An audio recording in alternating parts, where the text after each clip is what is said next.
push to get in the woods again. It's rained this morning, so it's kind of set us back a little bit. Kind of going to see what it was going to do. Initially, it said it was going to hang around to 8 o'clock, but it's stopped, and it appears that it's going to stay stopped. So it's going to start breaking here in about 30 minutes. I'm going to go try to slip in, hunt on the new ground, and see if we can put our eyes on something worth shooting. My dad's gonna kick me off on the south end of the property, and I'm gonna walk in, and then he's gonna loop around and go in the gate, which is on the... Daddy, you gotta stop at that light.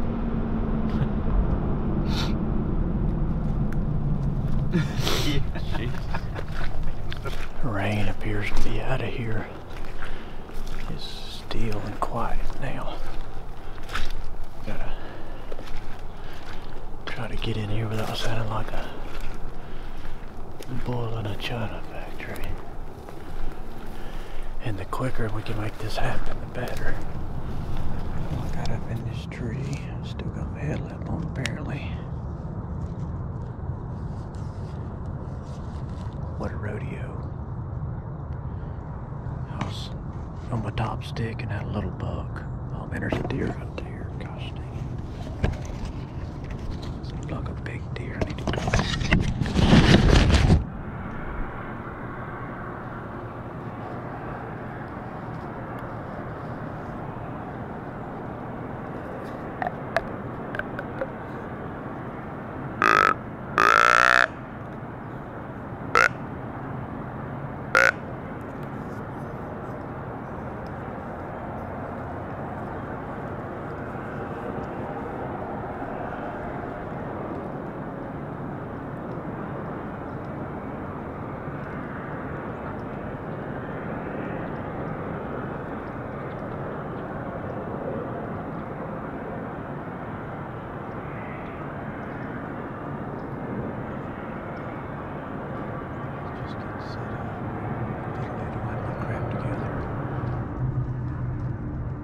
Big deer went across down there. I don't know if it was the deer, but it was a big, dark-bodied, big-frame deer.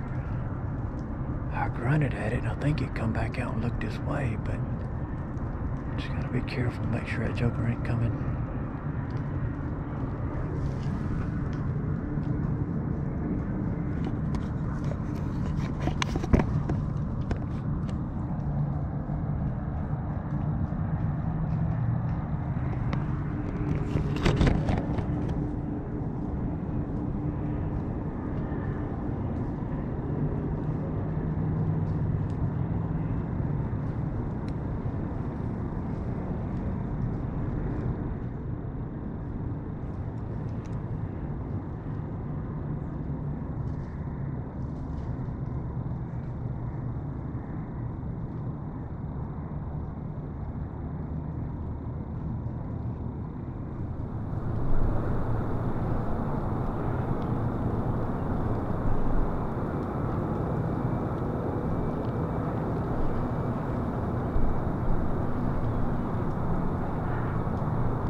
Guess I'll finally check in and tell y'all good morning.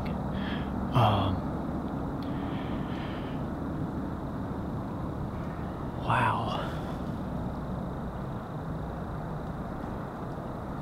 We've got in here, got into this oak that's on this right-of-way that we can see a long way. Trying to learn how the deer move through this place because it's flat. It's not like you can use terrain features, and until you put your feet on it, you really don't know what's water and what's, you know, basically how they're going to use the vegetation. You can look and guess, but you just don't know. And so I wanted to jump up here, and if you can tell, my head's on a swivel because deer's been everywhere all morning so far. And that's fine and dandy, but the tree that I'm in, the conundrum I've put myself in is I can't shoot much at all out of this tree, and the best deer activity has been on the weakest side that I have, and I can't spin around the tree and get all saddle-ish on them because I'll have to show you. But anyway, what I'm saying is the deer on my weak side, and there was what have we had happen so far? So far I was 2 sticks up, had a small buck walk dead under me, then he bounced off. I got situated and saw some deer all the way at the end of the right-of-way, and I think one of them was a big deer with a doe. I grunted at him. He actually walked back out the right-of-way, looked down this way, and I could just see his frame. And at this moment, I had not had anything. Oh yeah, really big screw up on my part. I think I left my bow holder, my little bow hook, in that tree I hunted yesterday evening. Grave mistake not having an extra in my pack. I can't believe I used to carry one forever, but I don't. So I've got it hanging on a dead limb on the back side of this tree. So when I saw that deer and grunted at him, I'm trying to figure out how to video him. I'm trying to figure out how to get my bow. I'm trying to figure out how to spin in this tree. Anyways, I saw those 2 deer. And then soon thereafter, I look up, another good deer's coming down this edge. I thought he was smaller than he actually was. And he started coming out. I thought, crap, I might need to get my bow. Then I figured out we've got that deer on cell camera. He's an 8-pointer that tilts in. Really, really nice 8-pointer, but I don't think he needs shooting. So he came out right here at like 35, and I thought he was going to jump the fence. I didn't realize there was I knew there was a fence, but I didn't realize it was such a fence. I mean, it's a tight fence. So I'm going to try to show y'all this. I may have to do it on the GoPro.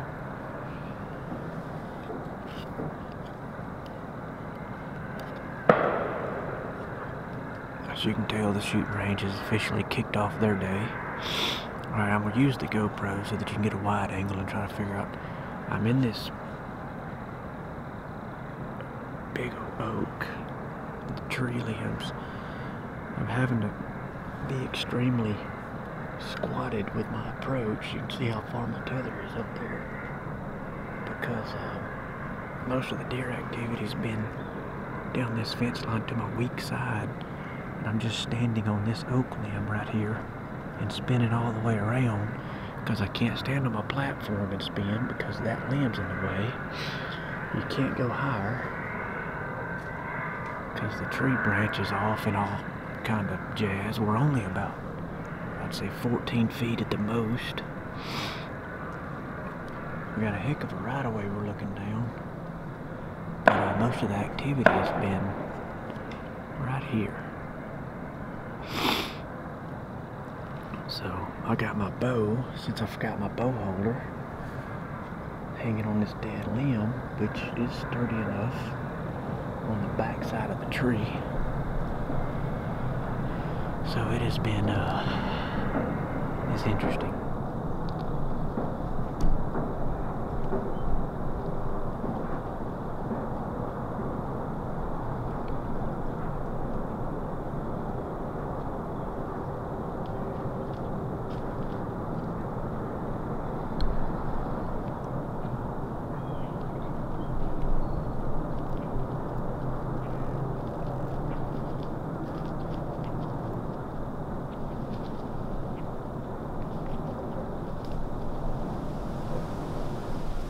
Shooting range is getting active over here, so it's keeping you on your toes. You don't do much napping over here when you hunt this place. But as I'm sitting here, I picked out a rub at 35 yards beside the tree here. Pretty impressive rub. And there's a scrape right out here at 20 yards in front of the tree. So from what we've been able to gather, looking at satellite and stuff. I think there's a big old slough over here. That slough's backed up in the woods, and it's pinching these deer down right here where I'm seeing them wrap around the end of that slough. Didn't know that till we got here. Obviously, we kind of had an idea that's what would happen, but we didn't realize that the slough, I think, is further up in the woods than we thought it was. So.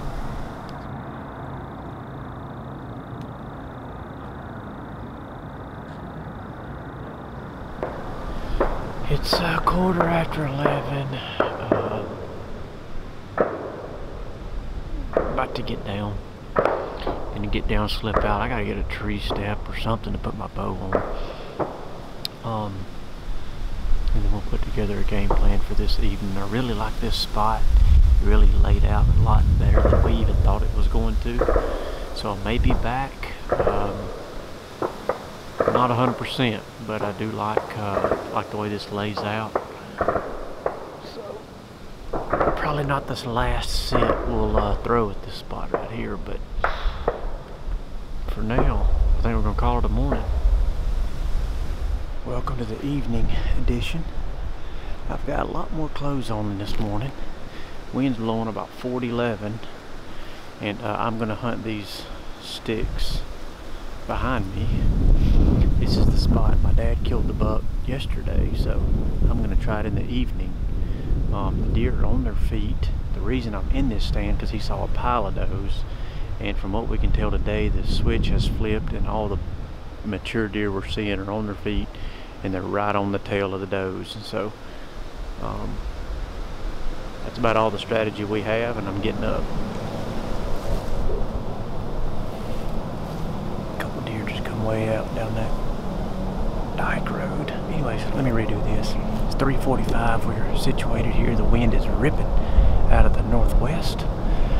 Hunting a lock-on out of my hunting in a saddle out of a lock-on. So essentially, I'm facing the wrong way, I guess you could say. But we're going to sit here and see if we can't see a big deer follow a doe across the front of us here before the evening ends. The wind is whipping. I think I mentioned that. Whipping just enough to make me nervous in this little tree with the limbs that lean out like this, and that's what we're sitting on, one of them. So we'll just say our prayers and cross our fingers, I guess. But the wind's supposed to be easing up as the evening gets later, so I'm looking forward to that. But for now, we're going to start peeling our eyes.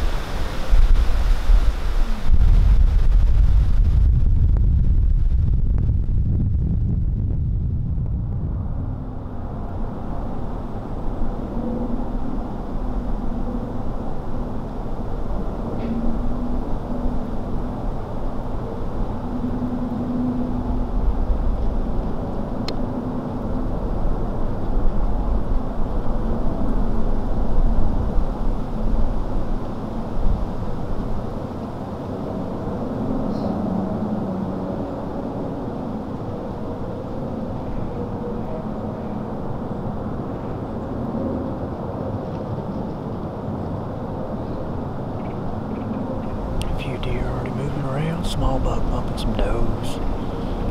Saw a couple of does up that roadway. I was going to give you a quick explanation as to what we're sitting on here. Deer is on kind of moving this way. Got a road system that comes down this property in V's right here. Got like a dike lane right here. I'm sitting down because these lanes kind of funnel these deer. They kind of work the wood edges, and right here where we're at is where a couple of the dikes end and like the woods come together, so it kind of funnels these deer down. And that's kind of what we're sitting here to observe. That's the strategy, kind of a funnel pinch point strategy. It typically has a lot of deer traffic through it, and we're just this time of year, that high traffic area is where we're trying to be. November the 12th, and high traffic is what we want. Man, if that wind would just stop and do like this, it would be great. Right now I feel like I've been deep sea fishing with Captain Tiny for red snapper. It has been a shaky ride up in this tree all evening. I'm about tired of it.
Just walked back out and went across the right away there pretty quick before I could get the camera on him, but I was secretly hoping when he dipped back into this side that he was following this tree line down here, but I'm pretty sure he's locked down with a doe back there and pretty much following her every move, and I think she must have went across because he did too. Dang it.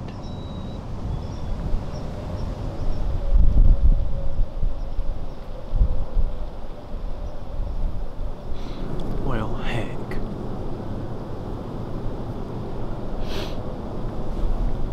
That's what happens when you let a herd of does walk up under you and stand broadside at 20 yards and you don't plunk one of them.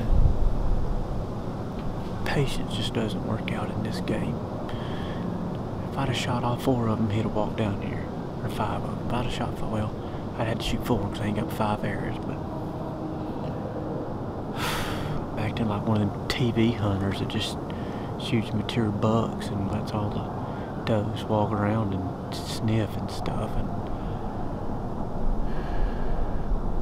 it ain't working out. I'm gonna end up going home with an empty cooler, and that's just against the rules. Hey, we appreciate you guys joining us for this video. If you like this one, you'll probably like the next one. I'll leave it up here in the corner. Don't forget to subscribe and follow along with us, or leave our social media links down in the description below. That's also where you'll be able to find links on the turkey calls we use and the apparel we wear and that kind of stuff. So you can find that in that little drop down description below. And as always, we sure appreciate you guys following along.